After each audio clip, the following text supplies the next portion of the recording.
Welcome back. Here is another episode of Tips and Tricks with your favorite instructor, Instructor Shelton. Today I have the great Eric Stevens on with me. How are you doing, Eric? I'm doing well, and I'm happy to be here. Thank you. So introduce yourself for us. Tell us a little bit about you. Yeah, as you said, Danielle. I don't know about the great. I feel like I'm with the great Danielle Shelton. But my name is Eric Stevens. I am currently a junior business data analyst for an ed tech company called Gaggle. But before I landed this job just a few weeks ago, I was a writing professor for several years. Went through my master's degree and my doctorate degree, getting finishing up with in rhetoric and composition. And so, I mean, what I would do, I would go into the classroom and I would teach about the writing from the developmental phase through technical writing and business writing. I have a lot of experience teaching face-to-face and hybrid and online education before, everything happened with COVID. Right. Yeah, that's me. I love teaching. I miss having students. And so I'm happy to be here to help. You're speaking my speak now, like, oh, writing, rhetoric, all the stuff that everybody else hates. I know, right? There's a small circle of us though. Yeah, that we enjoy. So tell us, what tip or trick do you have to share with us today? This is something that I learned when I was doing some of my professional development training at my past university. One of the problems that I was facing in having online discussions was really just getting authentic engagement from my students and reading through it. I mean, a lot of us have really, we're familiar now with what an online discussion looks like from a student. And so to our students, you can almost anticipate the cadence of a discussion. Yeah. And the idea is to disrupt that by giving students really a place to start, about like a way to engage. Because that first question that a student has when they go into an online discussion, after they've ideally done all their reading and everything, is, where do I start? Like, what do I even say? And Yeah. so what I've done is kind of adapted this. It's a whole bunch of different personas that you can assign to your students. It can kind of get logistics heavy depending on when you do it or how you do it. But I found that my students they really enjoyed it, having certain personas that they could kind of take on in order to engage in the discussion. And so I'll just kind of go through that list right there. And I've shared a document with you, Danielle, that you can share with Yes. the people that are watching as well. And I love that because personas means that each person has like their role, or like you get to be in that space in your process. Is that what you mean? Yeah, exactly. And it's Okay. just this idea that learning doesn't happen in isolation. So No. much learning happens in conversation, and there's this pressure. It's called pseudo transactionality, right? It's when you think that you are writing for an audience, but you know that the person who's really grading you is your teacher, and so you Mhm. write for your teacher. And so this kind of helps break students away from that idea and kind of give them like, all right, like I know that we're talking about the rhetoric of the presidential election, or I know that we're talking about, I don't know things about science, so something sciencey, Yeah. right? And it kind of like it lets them have a jumping off point so that they can actually engage in a meaningful discussion and even respond in a meaningful way. Love that. All right, let's get to the list. I'm ready. Okay, and so there are 8 different personas. The first one is the encourager. This is someone who, like, when you go in, you go in, you're like, oh wow, like that's amazing, like that's great, like that's such a great idea. But you don't want to just like leave it at that. You want to encourage them to provide reasons for why that's a great idea. It's like, oh, I love this because, and really emphasize on that. And that way you can kind of show that they're engaging in that content. And then there's the perspective provider. This is someone who helps people consider the other options that are out there or other opinions that are there. It's like, yes, like I see that you're saying this, but have you considered this side?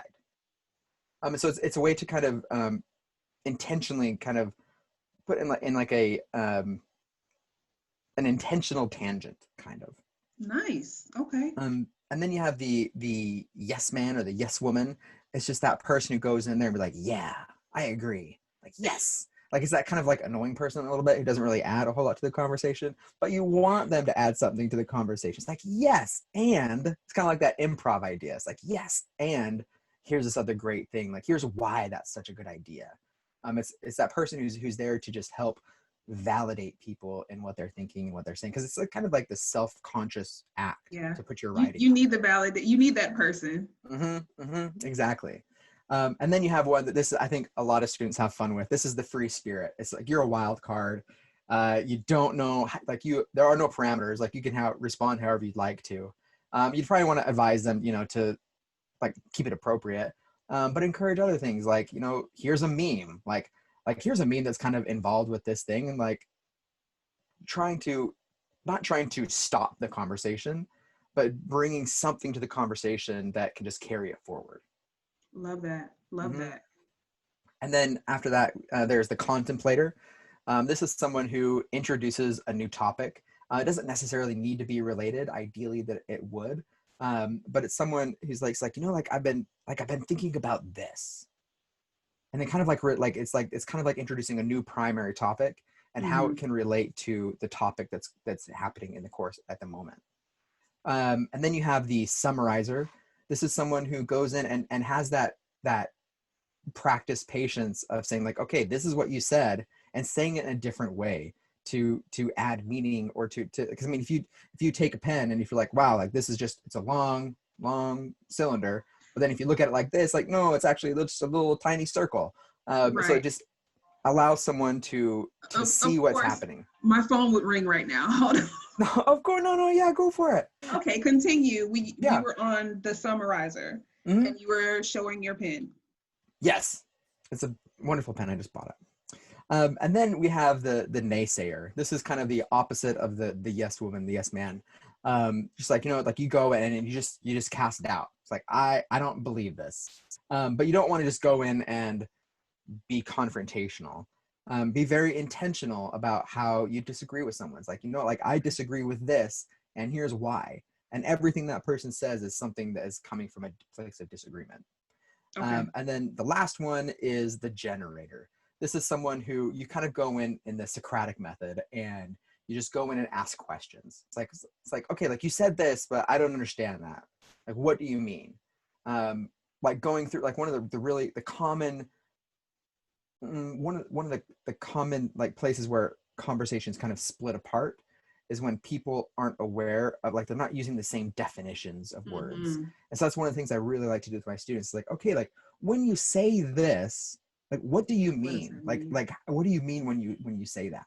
And so just really gives that person that opportunity to just go and just ask really fun, really engaging questions, almost as if a teacher was going in and kind of moderating the discussion themselves. I absolutely love this. Love it. I feel like at some point I'm all of these.